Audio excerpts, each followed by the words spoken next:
small baby, what do you feel?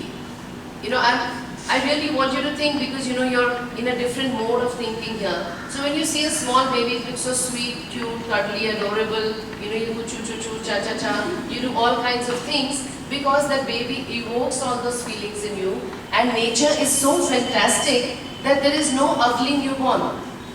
You just want to hold the baby and bond with it, right?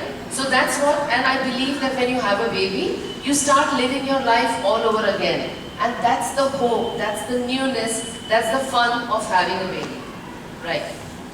When you talk about parenting, what this slide really says to you, it's a lifetime affair, right? It's not a role you're playing for a few years. Your child may be 30 and you may be 60, but you're still a parent. You never get out of it. So might as well learn the best way to go about it. Also, parenting keeps changing with age is what I would say. As you can see here, there's a teenager who says with a remote, you know, to his mom, trying to mute. The mom says, I do not mute. So parenting goes through different phases. You're a child today and you have an old parent. Tomorrow you're going to be old and your child is going to hold your hand, right? So it just goes on and on and on. I'm just going to give you a bit of socio-biological perspectives. You know chimpanzees, right? So chimpanzees and humans, there's actually only a 1.6% genetic difference. Only 1.6, but see the huge difference that nature has made.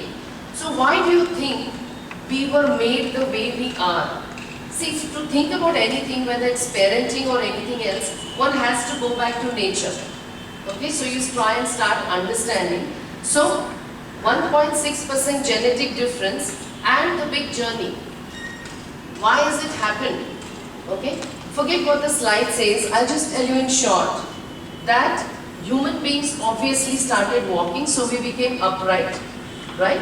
And our heads became bigger. Why did our heads become bigger? Because of a bigger brain size, that's evolution. So which is why with that big head size, the human baby has to come out earlier. You know, it's a very, very complicated thought, and I just want you to listen to it. Don't worry about how much goes through or doesn't, but it is something that one should think about, is that the baby comes out early. Okay, technically the human baby comes out unprepared, right? The little puppy, the little calf, they're on their own within no time. Whereas the human being, the baby, has to be nurtured for so many years till it becomes independent, right? The brain is bigger, so the baby comes out faster with a lot of feelings of inadequacy. Okay? Why is this inadequacy there? All of you, maybe you can share your thought and tell me, do you feel inadequate somewhere within? Do we? I said this is a really deep thought, but aren't we seeking something all the time? And because of that seeking, we evolve.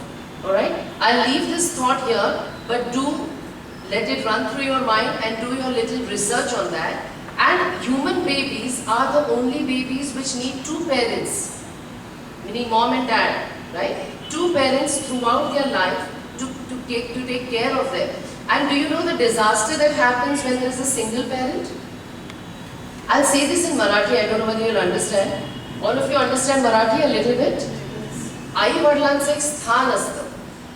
Okay, there is a place in your heart which cannot be replaced. Alright? Which is why today we say no divorce. I mean, I'm not saying divorce is wrong, but I'm saying that it has huge impacts on the child. Divorce, death, child abuse. The child who goes through that has a lifetime of inadequacy. Okay, because that place within can never ever be replaced, and he or she will be constantly seeking that security. So which is why give a lot of thought when you have a child. Know for sure that you want to have a child and then go ahead with it. There's this little story, and maybe you've seen the film called The Diving Bell and the Butterfly. This is a story